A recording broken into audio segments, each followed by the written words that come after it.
माननीय सदस्य श्री अख्तरुल ईमान महोदय, मैं अपनी बात शुरू करते हुए और सदन के फैसले के मुताबिक नई सरकार को बधाई देते हुए अपनी बात शुरू करते हुए बड़ा परेशान हूं कि कहां से बात शुरू करूं। बेकल उत्साही महान कवि हैं, उनकी दो मिसरे मुझे याद हैं कि हर तरफ आग है, धुआं है, 2002 के पहले का गुजरात कहां है। मुझे आज यही कह रहा हूं कि सत्ता है और विपक्ष है, मैं ढूंढ रहा हूं कि 2005 का माननीय मुख्यमंत्री नीतीश कुमार कहां है।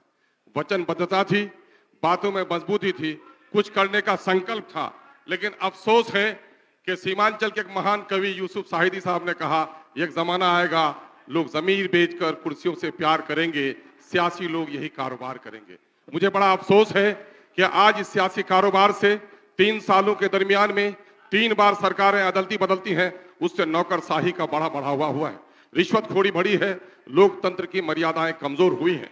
विपक्ष के लोगों से भी मुझे उम्मीद थी, गर्जे मेरा ही कत्ल होकर इनका महल तैयार हुआ था, लेकिन इनसे उम्मीद थी कि ये जब कुर्सी पर बैठेंगे तो शायद कुछ मर्यादाओं का ख्याल करेंगे, मेरे खून से इनके चमन में रंगीनी आई है, मेरे साथ इंसाफ करेंगे। लेकिन अफसोस कि सीमांचल में खुद ही माननीय उप मुख्यमंत्री ने वादा किया था, मेरी सरकार आएगी तो सीमांचल को विशेष क्षेत्र बनाने का कमीशन मैं जारी करूंगा, जो कि और ठाकुरगंज में कहा था, लेकिन इन्होंने नहीं किया। मुझे इस बात का गम नहीं है कि चूंकि सबके दिल में है खोट, सबने दिया है हमको चोट, इसलिए हम आपसे निवेदन करना चाहते हैं कि इस वक्त 500 करोड़ रुपए जो बिहार के गरीब और मजदूरों के खून के पसीने की कमाई है, जिससे बिहार में जाति आधारित गणना हुआ है, और इस गणने के मुताबिक एससी बिरादरी की आबादी 2,56,20% है।